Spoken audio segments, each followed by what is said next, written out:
الرحمن الرحیم اللہم صلی علی سیدنا و مولانا محمد و علی آل صلی علی سیدنا مولانا محمد و صحابہ صلی علی سیدنا مولانا محمد و بارک وسلم وصلو علیہ۔ السلام علیکم ورحمۃ اللہ وبرکاتہ۔ دوستو، آج راہ عشق امین جوہری پارٹ 1 ویڈیو اینڈ تک دیکھا کریں، اچھی لگے تو اس کو لائک اور شیئر ضرور کیا کریں۔ کومنٹ سیکشن میں جا کے اپنا کومنٹ کر کے بتایا کریں کہ آپ کو یہ ویڈیوز کیسی لگ رہی ہیں اور آپ نے اس میں سے کیا سیکھا۔ اگر آپ چینل پر نئے ہیں تو چینل کو سبسکرائب کر کے بیل آئیکن پریس کر دیں تاکہ ہماری ہر آنے والی نئی ویڈیو آپ تک بر وقت پہنچ سکے۔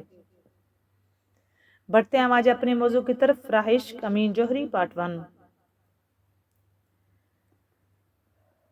میری جانب بھی ہو ایک نگاہ کرم، میری جانب بھی ہو ایک نگاہ کرم، میری جانب بھی ہو ایک نگاہ کرم، اے شفیع الورا خاتم الانبیاء۔ میری جانب بھی ہو ایک نگاہ کرم، اے شفیع الورا خاتم الانبیاء۔ آپ نور ازل، آپ شمع حرم، آپ شمس الضحیٰ خاتم الانبیاء۔ آپ نور ازل، آپ شمع حرم، آپ شمس الضحیٰ خاتم الانبیاء۔ آپ ہیں حق نگر، آپ ہیں حق رساں، آپ ہیں حق نگر، آپ ہیں حق رساں، سدرۃ المنتہیٰ آپ کے زیر پا۔ آپ ہیں حق نگر، آپ ہیں حق رساں، سدرۃ المنتہیٰ آپ کے زیر پا۔ آپ ہیں مظہر ذات رب العلا، رہبر حق نما خاتم الانبیاء۔ آپ ہیں مظہر ذات رب العلا، رہبر حق نما خاتم الانبیاء۔ آپ فخر عجم، آپ شان عرب، آپ فخر عجم، آپ شان عرب، آپ افضل عتم، آپ رحمت لقب، سرور ذی حشم شاہ والا نسب، مرتضیٰ مجتبیٰ خاتم الانبیاء۔ آپ فخر عجم، آپ شان عرب، آپ افضل عتم، آپ رحمت لقب، سرور ذی حشم شاہ والا نسب، مرتضیٰ مجتبیٰ خاتم الانبیاء۔ آپ ہیں وجہ تحلیق کون و مکان، آپ کے دم سے ہے یہ زمین آسماں۔ آپ ہیں وجہ تحلیق کون و مکان، آپ کے دم سے ہے یہ زمین آسماں۔ آپ ہیں بے نشانی کا عین نشان، اے شاہ دو سرا خاتم الانبیاء۔ اے فصیح البیاں، اے بلیغ اللسان، اے وحید الزمان ماورائے گواں۔ اے فصیح البیاں، اے بلیغ اللسان، اے وحید الزمان ماورائے گواں۔ آپ کا نور ہے از کراں تا کراں، شاہد کبریاء خاتم الانبیاء۔ آپ کا نور ہے از کراں تا کراں، شاہد کبریاء خاتم الانبیاء۔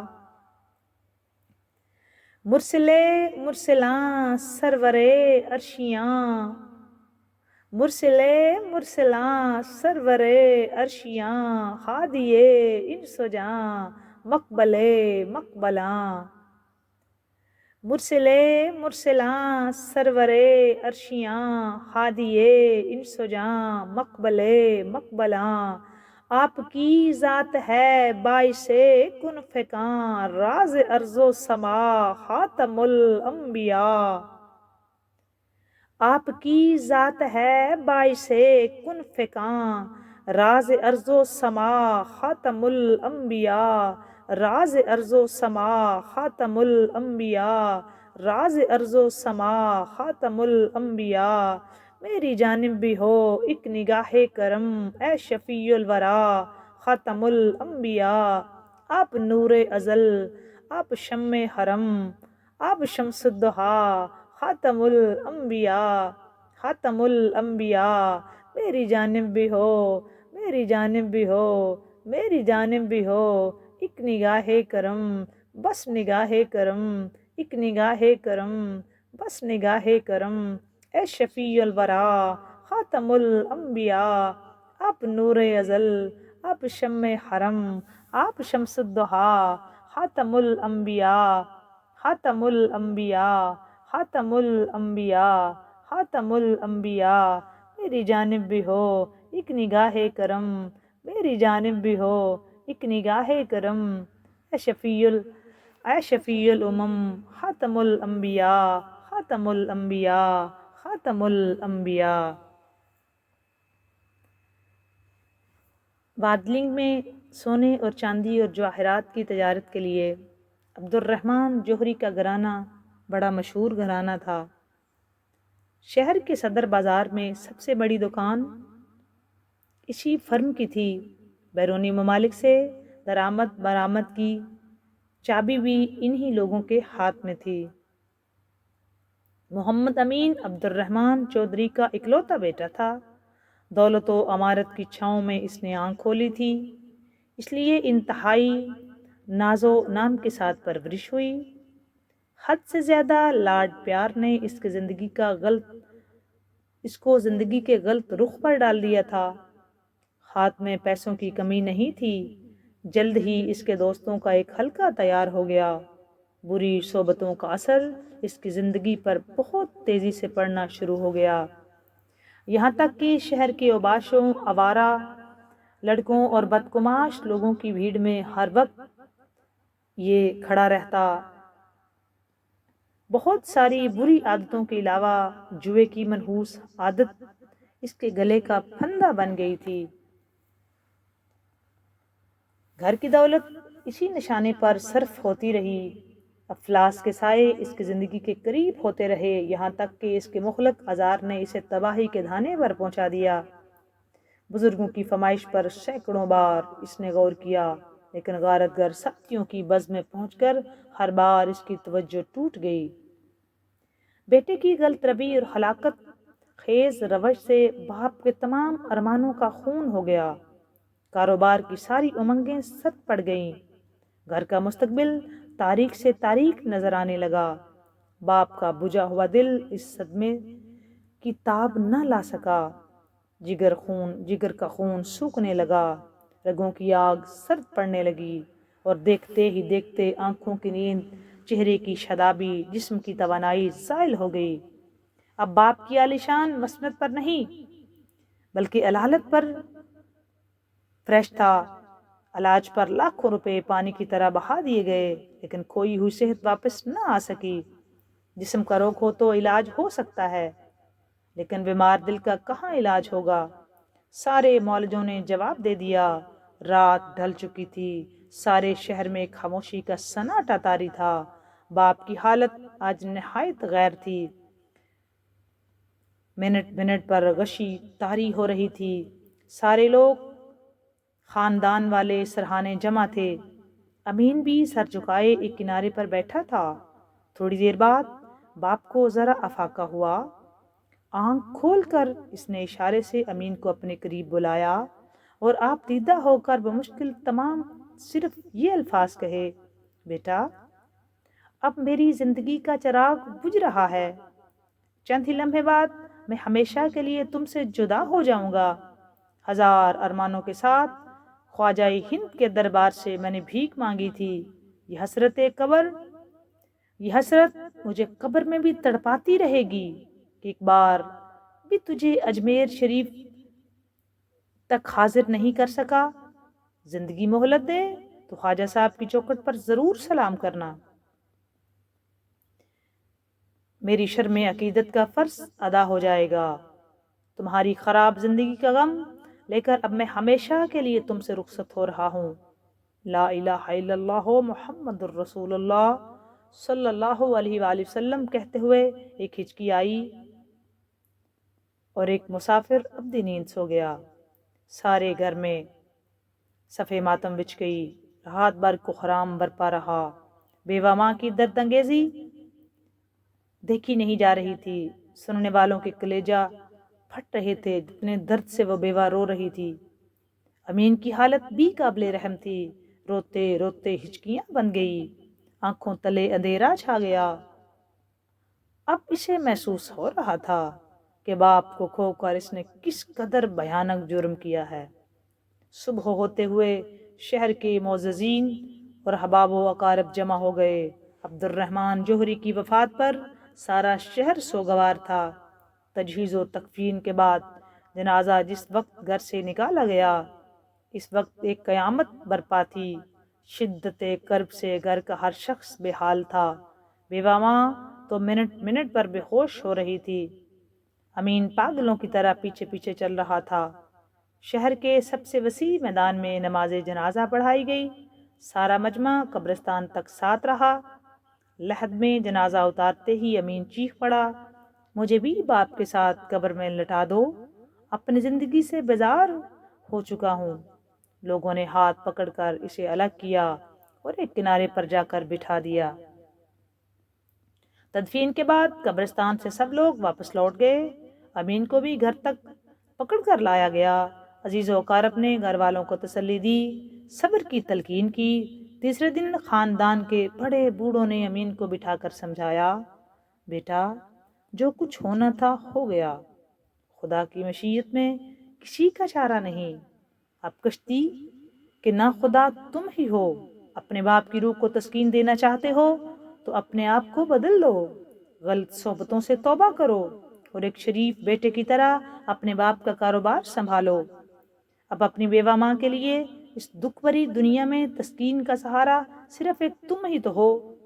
امین سر جھکائے اپنے بزرگوں کی باتیں سن رہا تھا اور آنکھوں سے آنسوؤں کی بارش ہو رہی تھی۔ آج پہلی مرتبہ امین جوہری اپنے باپ کے تنہا اور کاروبار کے مالک کی حیثیت سے فرم کی سند پر بیٹھا تھا۔ اپنے سارے دوستوں، ساتھیوں، رشتہ داروں، جاننے والوں کو توڑ کر اس نے پوری توجہ کاروبار پر لگا دی۔ دیکھتے ہی دیکھتے چند ہی دنوں میں ماں کا اترا ہوا چہرہ پھر کھل اٹھا۔ اپنی ذہانت، نیک نامی اور شرافت و سنجیدگی کی وجہ سے امین سارے قبیلے کی آنکھ کا تارا بن گیا تھا۔ اب وہ نہایت سنجیدہ رہتا تھا۔ کاروبار کا دائرہ پہلے سے زیادہ وسیع ہو گیا تھا اور خاندان کا وقار اب اپنے آخری نقطۂ عروج پر پہنچ گیا تھا۔ خوشحالی کے یہی دن تھے، بہار کا یہی موسم تھا۔ بہار مسکراتی ہوئی شام و سحر سے آ رہی تھی۔ یہی خورشید اقبال کی عین دوپہر تھی کہ اچانک گردش ایام نے پلٹا کھایا۔ سورج گہنانے باد خزاں دبے پاؤں صحن چمن کی طرف بڑھنے لگی۔ پھر شام و سحر کے چہرے تاریک ہو گئے، پھر خاندان کا وقار مجروح ہو گیا، پھر گھر کی پھیلی ہوئی رونقیں سمٹنے لگی۔ قیامت آ گئی کہ پھر امین جوہری اپنے پرانے ساتھیوں کی محفل میں پہنچ گیا۔ پھر جوئے کی ریس شروع ہو گئی، پھر گھر کا سرمایہ سارا داؤ پر لگنے لگا۔ بینک کا سارا سرمایہ جوئے کی بینٹ چڑھ گیا۔ ہوس کی آگ بجھانے کے لیے قرض کی طرف ہاتھ بڑھے۔ دل کھول کر شاہوکاروں نے سودی قرضے دیے اور کچھ دنوں کے بعد سننے میں آیا کہ دکان اور جائیدادیں نیلام ہو گئی ہیں۔ فرم کا نام ڈوب گیا۔ چند ہی دنوں میں ہرا بھرا چمن فنا کے گھاٹ اتر گیا۔ اب لوگوں کی زبان پر امین جوہری مر چکا تھا، اس کی جگہ امین جواڑی نے لے لی تھی۔ لوگ امین جواڑی کے سائے سے بھاگنے لگے۔ جس راستے سے گزرتا انگلیاں اٹھتی، سارا سرمایہ اور ساری جائیداد لٹا دینے کے بعد ظالم نے گھر کا سامان بھی بیچ ڈالا۔ اب نہ سماج میں کوئی عزت تھی کہ سہارا ملتا اور نہ گھر میں گزر بسر کا کوئی ذریعہ رہ گیا تھا۔ نوبت فاقے تک پہنچ گئی۔ گھر کی جمی ہوئی محفل اکھڑ گئی۔ سارے رشتہ دار ایک ایک کر کے رخصت ہو گئے۔ اب گھر میں سوائے بوڑھی ماں کے اور کوئی نہیں رہ گیا تھا۔ امین جواری دن بھر شہر کی ہاک چھانٹتا، اسی لالچ میں کافی دیر تک اپنے پرانے ساتھیوں کی محفل میں بیٹھا رہتا۔